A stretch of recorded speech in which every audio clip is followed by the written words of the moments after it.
friends, not only the media, but all our friends from the parallel groups who are supporting BBM and SARA for the presidency and vice presidency. I was invited here last Monday, just 2 days ago. Betsy, J-Lo, and June gave me a call and said that there will be a meeting, if I could call a meeting, for all the parallel groups, because after a very special day yesterday where One Cebu endorsed BBM and SARA for President and Vice President, it would be really good that the parallel groups will come together and again plan for the next steps ahead, because we only have 3.5 weeks to go before election day.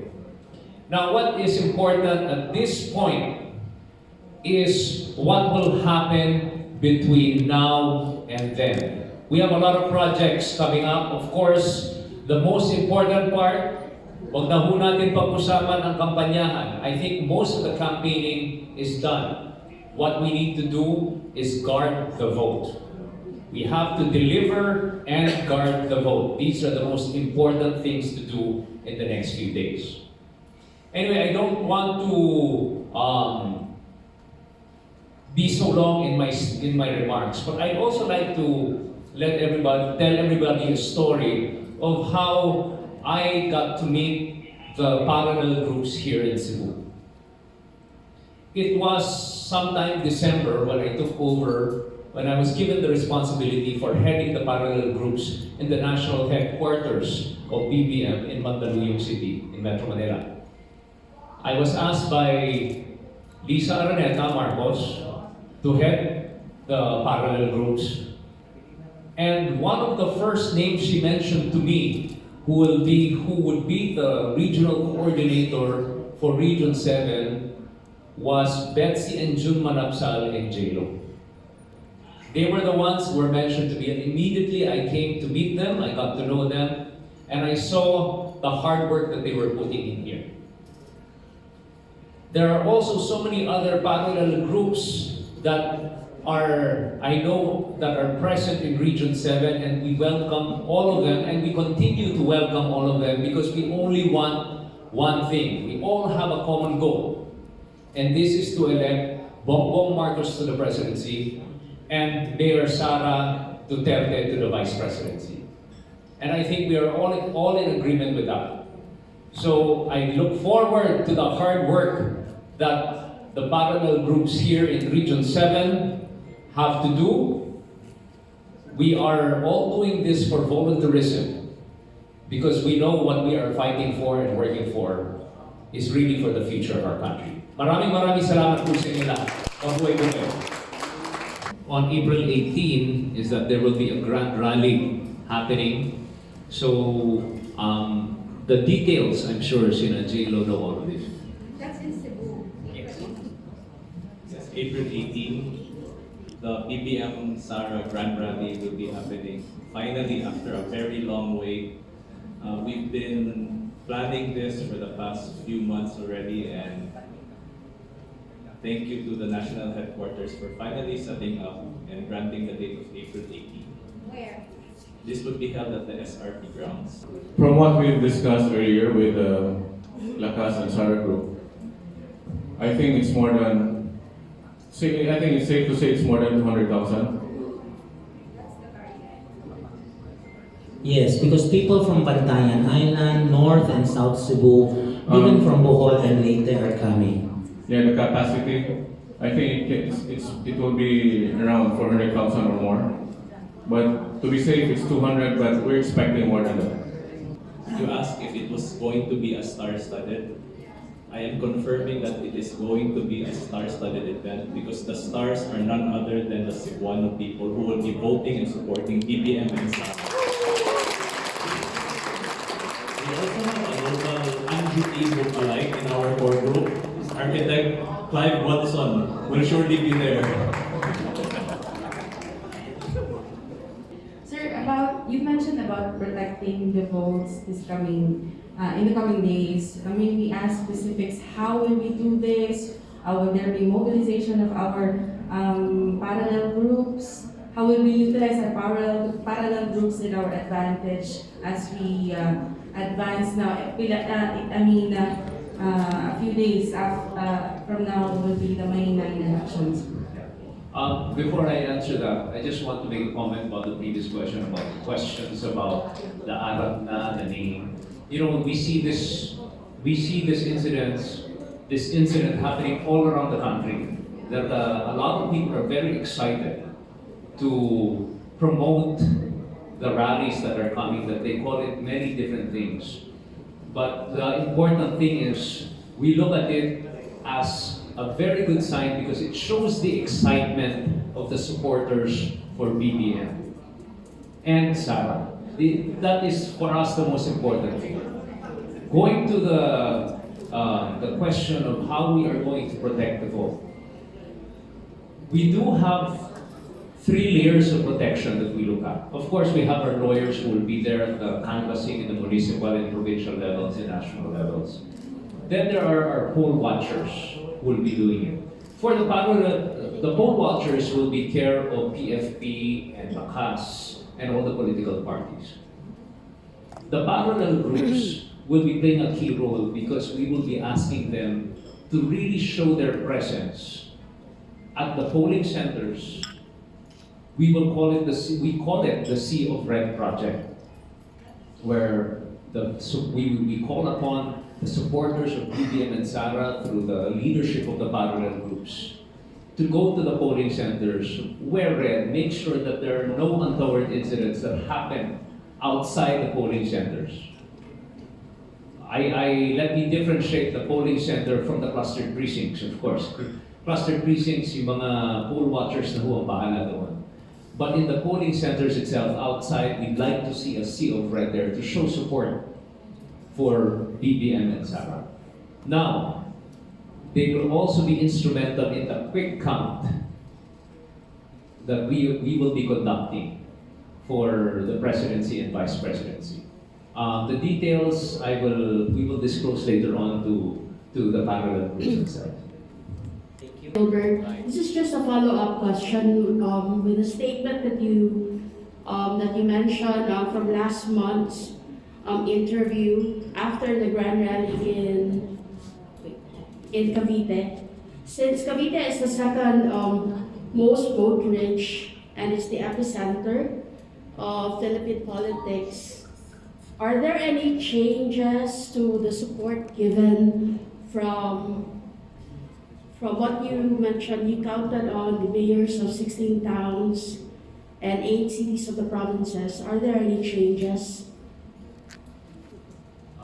When it comes to The support given? in Cavite, Yes, in Cavite. no, there are no changes whatsoever. In fact, I think the support has only gotten stronger. And what are your thoughts on last night's breaking news about the Smartmatic issue? Our vote protection unit is on it. We do have experts in the IT field, and we do have our legal experts as well who are studying this very carefully. So I can't really give any comments. I think they would be the best people to comment on that. Thank you. So, paano yung mga transactions na gawin?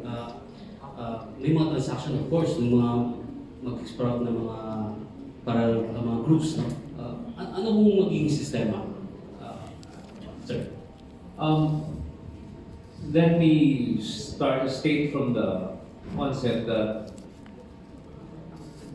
all supporters and volunteers and parallel groups who are supporting BBM and SARA are welcome. We do not reject, we do not deny anybody recognition. It is our official policy at the headquarters to recognize all these groups who want to support BBM and SARA. So the reason why we also call J-Lo, June, and Betsy the regional coordinators is because they coordinate with all these different parallel groups and volunteers, as all the regional coordinators do throughout the country. So we, as volunteers, it is not our job to dictate upon them what to do. We encourage them to campaign and to vote, to deliver the votes for BBM and SARA. There are some activities that we are doing, like the Sea of Red project, where everybody is welcome to join in. As long as they, of course, coordinate with the regional coordinators. We don't compare ourselves to the opponents. We do what we do, and we've been doing it for over a year now. The volunteer groups have been going around, have been organizing themselves.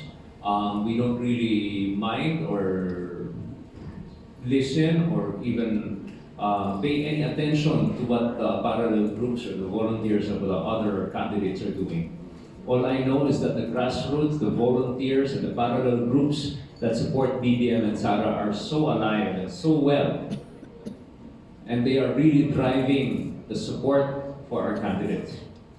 So when you talk about also the surveys, well, you know, surveys are, as they say, snapshots, you know, and these are tools for planning.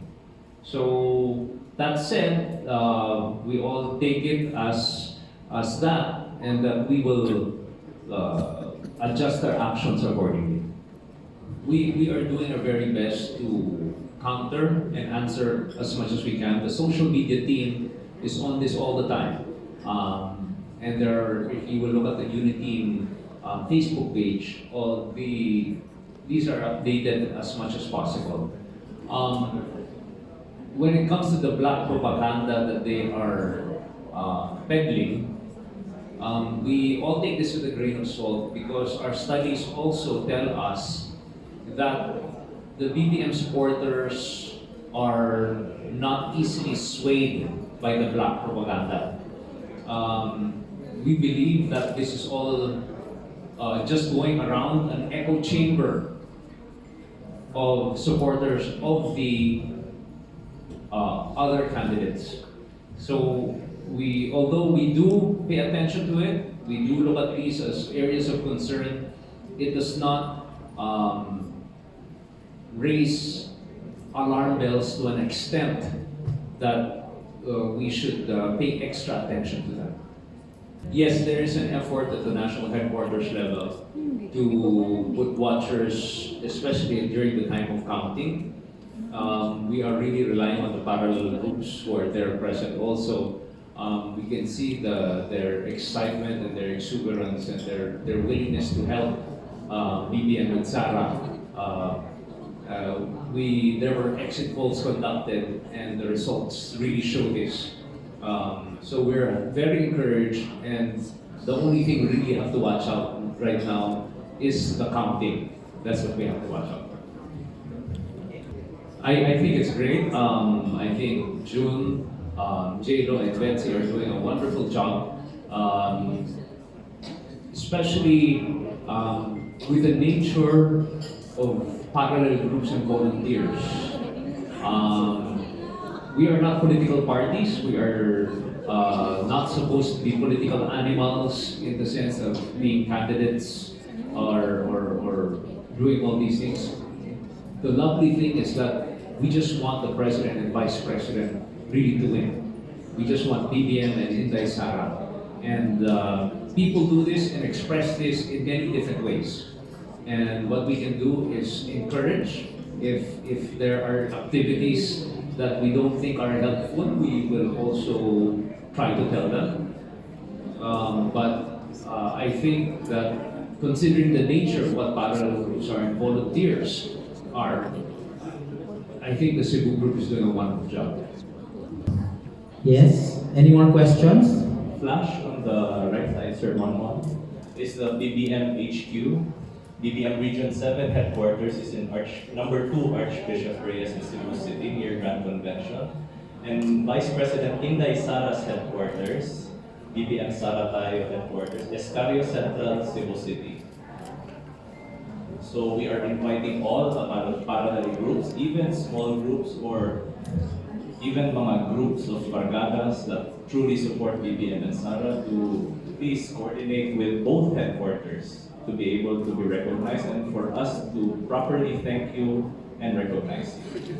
Hi, good afternoon. Would like to congratulate all the parallel groups of BBM-SARA. Talagang you deserve. Talagang saludo kami sa inyo. Grabe. The reason why we are here with Kong Gilbert, because we want to be with you today. Kasi sobrang talagang nakita namin yung support at yung pagod at yung effort ng mga leadership at kayo po, ng mga sa BBM-SARA supporters. Talagang nagbunga rin ang inyong paghihirap, inyong mga ilang buwan na paghihirap at pagtataos po, puso po ninyo suporta sa ating kandidato. At sabi nga ang pinakamasarap na mapakinggan natin at nararanasan ngayon yung natunghayan natin at narinig natin yung matamis na oo.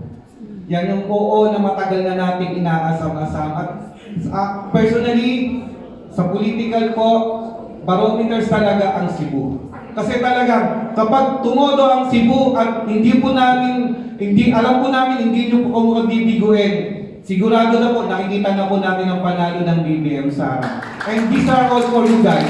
Maraming salamat po at tuloy-tuloy po tayo lahat. Thank you.